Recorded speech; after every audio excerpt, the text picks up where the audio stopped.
Hello and welcome to the Coming Down to Earth with Spirit podcast with me, your host, David Hale.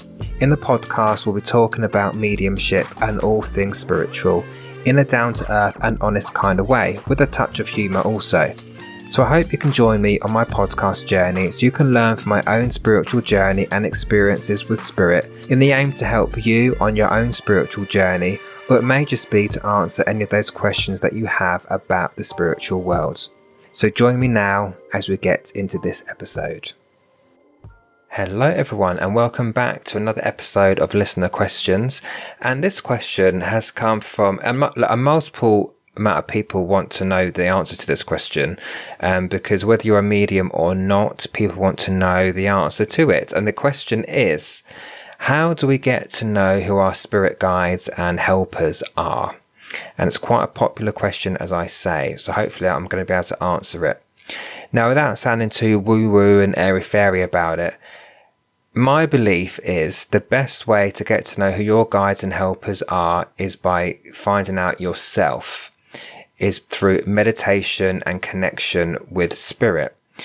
Because you as a human, you as a person, when you go into meditation, when you connect with your guides, you feel it.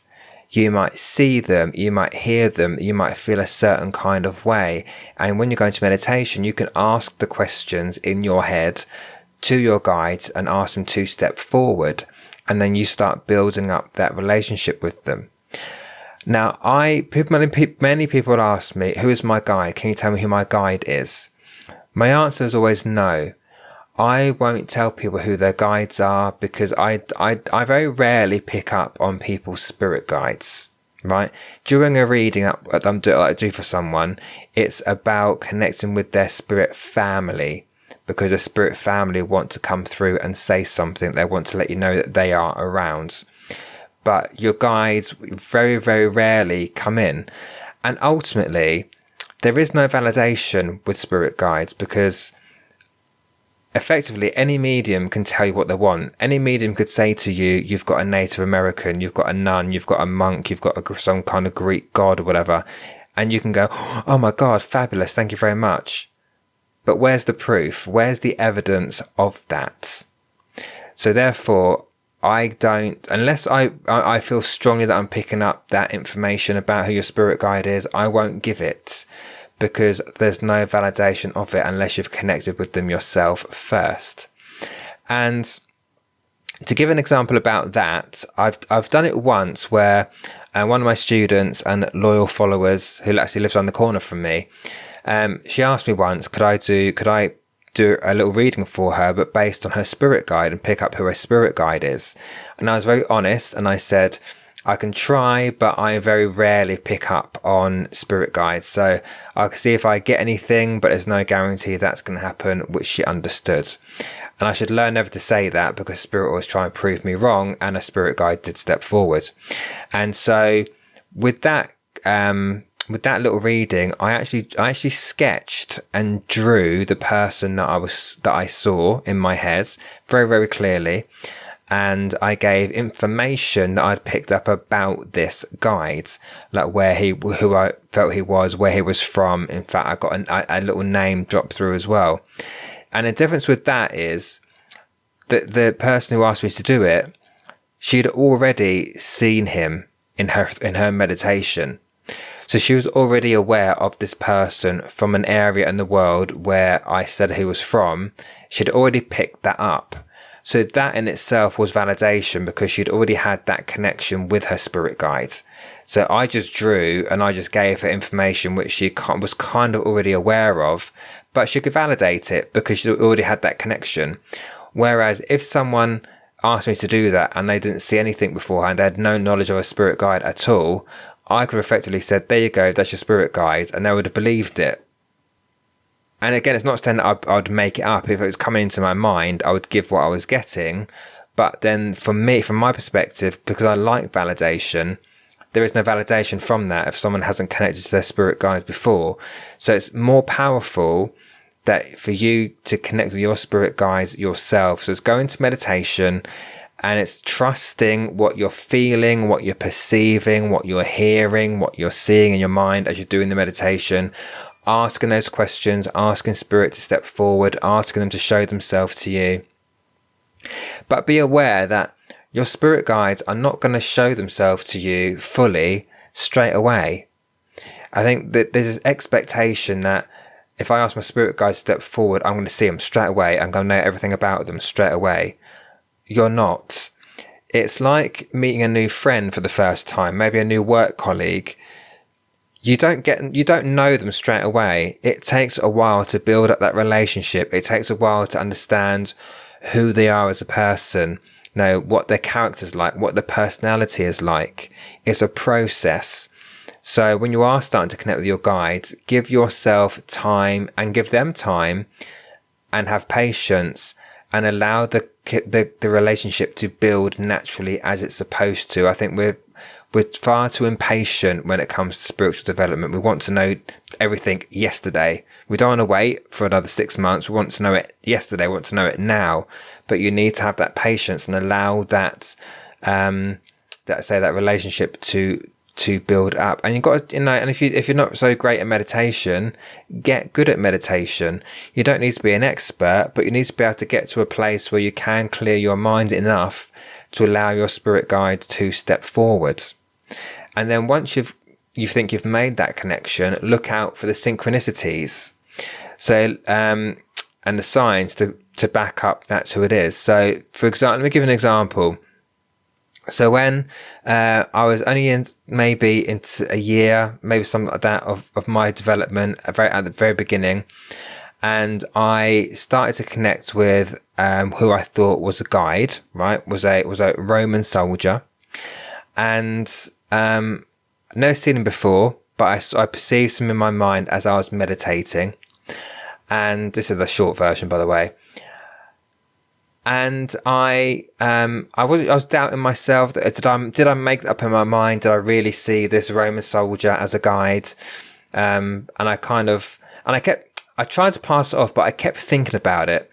And even the next day, it kept bothering me, and to the point that I had to draw him. I had to sketch in my head what I had seen, and it's just why I had a visual, like, on paper, because I've done some spirit art in the past. So I thought, no, I'm going to draw him. And I got his name, and other bits and pieces, but nothing enough to validate that I wasn't going out of my mind. And then I was walking home from work one day with him on my mind, and I thought, I need to get to the bottom of this because I'm quite impatient by nature, actually. And I got the word palazzo placed in my mind, and I thought, I don't know what palazzo is. I don't speak Italian, never been to Italy, got no idea. And then I looked it up, and it's something to do with buildings where the Romans lived or something like that. And then that same night, I went to bed with it on my mind. And the very next day, waking up in the morning, took my phone. The first thing I looked at was Instagram, and the first picture on my Instagram was of a couple standing at the palazzos. I thought, that is my validation. That's the synchronicity to validate for me that I'm not making this up, that Ricky is my guide, right? That is one of my guides. So there's little signs like that you can look out for once you've started to make that connection with your guide. I also want to be clear here as well, is that forget about all this. Your guide is a Native American or a monk or a soldier or a nun or all of these high esteemed guides, because that's the kind of the done thing, isn't it? That's the thing that's always said in spiritual circles. It's that. Well, actually, your guide could be an ordinary person who once lived on this earth, right? One of my guides, called Dolly, was a housewife to 13 children. She's one of my guides. She's not a Roman soldier. She's not a nun. She's not a monk. She's not a highly religious figure. And there's too much of this. You have to have this, and it's this big esteemed figure, and it's this. It's like, no, it doesn't have to be.